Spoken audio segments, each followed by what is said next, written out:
Continue कर रहे थे एसिड बेस एंड सॉल्ट का, जिसे हिंदी में आप अम्ल क्षारक तथा लवण के नाम से जान रहे थे। एसिड्स हमने लास्ट, आज हम बेसिस यानी क्षारक जिसे आप हिंदी में कहते हैं उसके बारे में देखते हैं। तो अगर हम इसी पार्ट को इंग्लिश में देखेंगे तो कहेंगे कि a base gives bitter taste, base feels soapy taste, a base turns red litmus paper turn blue and OH gives in aqueous solution. ठीक है, अगर आप डिटेल में जानेंगे तो आपकी जो बेसेस होते हैं उनको वो एक बिटर टेस्ट यानी कड़वा टेस्ट देते हैं। अगर आप टच के फॉर्म में देखें यानी छू करके उसे देखते हैं तो कहते हैं कि एक सोपी टच, जैसे आप साबुन को छूने पे आपको प्रतीत होता है, फील होता है, वैसा ही आपको फील होगा बेस को भी छूने में। जो बेस होता है वो टर्न करता है रेड लिटमस पेपर से ब्लू में। आपने लास्ट जब एसिड पढ़ा था तब उसमें देखा था कि आपको 2 तरीके के लिटमस पेपर बताए गए थे। उस एसिड जो आपके थे वो ब्लू को रेड कर रहे थे टर्न, और यहाँ पे आपका जो बेस होगा वो रेड लिटमस पेपर को ब्लू में टर्न करेगा। वहाँ पे एक्वस सॉल्यूशन यानी जलीय विलयन में आप हाइड्रोजन आयन आपको दे रहे थे एसिड्स, और यहाँ पे उसका ऑपोजिट है यानी कि OH जो नेगेटिव आयन होते हैं वो मिलता है एक्वस सॉल्यूशन में बेसिस के थ्रू। तब आप समझ लेते हैं कि वहाँ पे बेस मौजूद है। ठीक है, या प्रेजेंस है।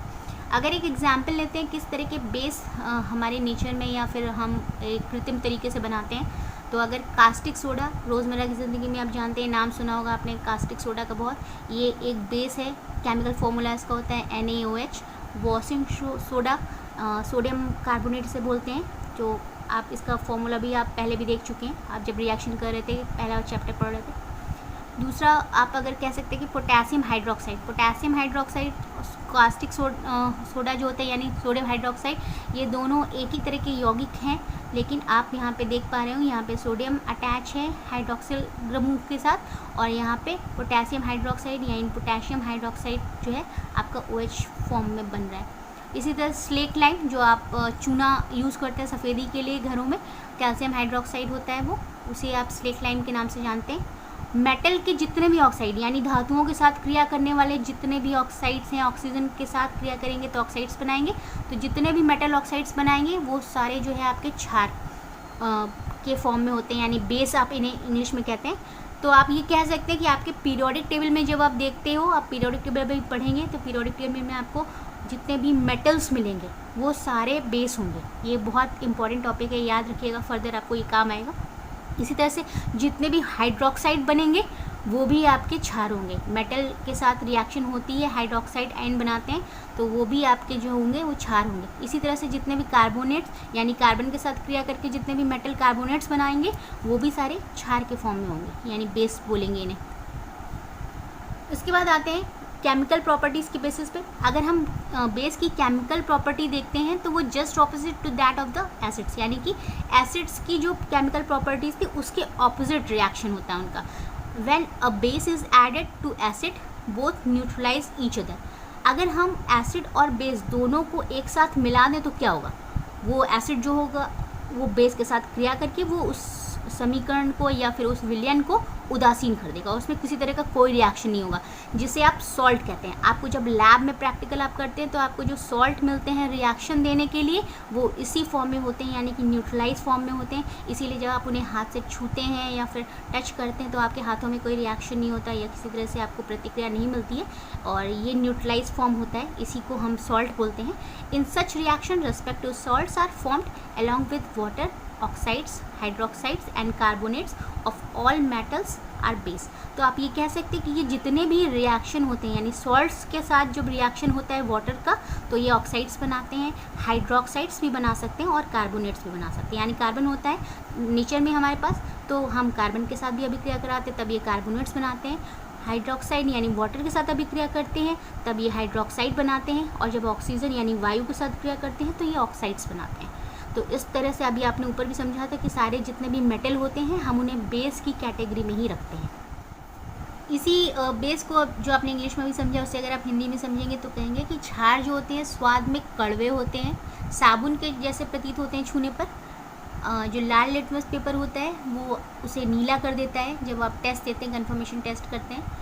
इसका अगर आप क्षार का जलीय विलयन देखेंगे तो उसमें OH माइनस आयन मिलता है, उसमें आपको H प्लस आयन मिलता था, यहाँ पे आपको OH आयन मिलता है।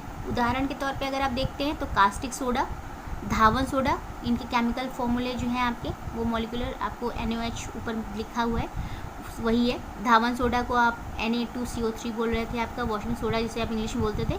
पोटेशियम हाइड्रोक्साइड KOH, चूना यानी कि कैल्शियम हाइड्रोक्साइड। उसके बाद आपका धातु के ऑक्साइड्स जितने भी होंगे, धातु के ऑक्साइड मतलब धातु की जब ऑक्सीजन के साथ अभिक्रिया करेंगे तो वो ऑक्साइड बनाएंगे, तो वो ऑक्साइड्स।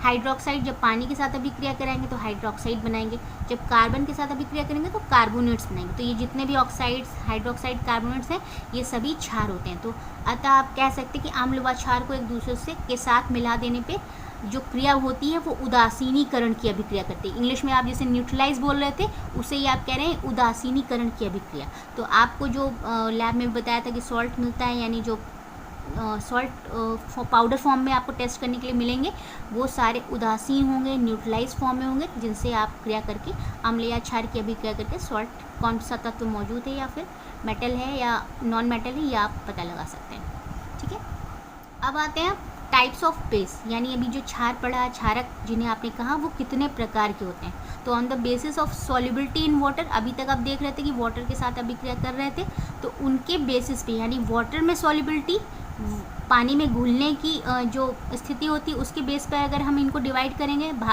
विभाजित करेंगे, तो ये दो भागों में विभाजित होंगे। पहला होगा वाटर सॉल्युबल बेस, जो पानी में घुल जाएंगे, उन्हें हम कहेंगे एल्कली यानी कि क्षार। और वाटर इनसॉल्युबल बेस यानी कि जो पानी में इनसॉल्युबल होंगे, जो पानी में नहीं घुलेंगे, वो हो जाएंगे बेस। फिर most of the bases are insoluble, कहते हैं कि पानी में घुलने वाले जो बेस हैं वो ज़्यादा मौजूद है हमारी नेचर में, और आपके एल्कली जो हैं वो नेचर में कम मौजूद हैं, यानी पानी में घुलनशील तत्व कम है और आपके इनसॉल्युबल्स यानी अघुलनशील जो हैं जिसे आप बोलते हो हिंदी में, वो ज़्यादा हैं। ठीक, लेकिन जल में जो अघुलनशील होते हैं उन्हें हम क्षारक कहते हैं। ठीक है, अगर एग्जाम्पल लेंगे इसका तो सोडियम हाइड्रोक्साइड, अभी आपने ऊपर पढ़ा था, वो सोडियम हाइड्रोक्साइड जो है अघुलनशील है यानी कि इनसॉल्युबल है। पोटेशियम हाइड्रोक्साइड भी इनसॉल्युबल है और मैग्नीशियम हाइड्रोक्साइड भी इनसॉल्युबल है। ये सारे वाटर से क्रिया ज़रूर करते हैं लेकिन ये घुलते नहीं, यानी आप घुल करके सॉल्यूशन नहीं बनाते, क्लियर सॉल्यूशन नहीं बनाते। हिंदी में अगर आप इसको कहते हैं तो ये सोडियम हाइड्रोक्साइड हिंदी में ही लिखेंगे, पोटेशियम हाइड्रोक्साइड इंग्लिश में जो लिखा था वही है, और मैग्नीशियम हाइड्रोक्साइड भी वही, और इनके केमिकल फॉर्मूले यानी NaOH, KOH और MgOH का होल्ड वाइज।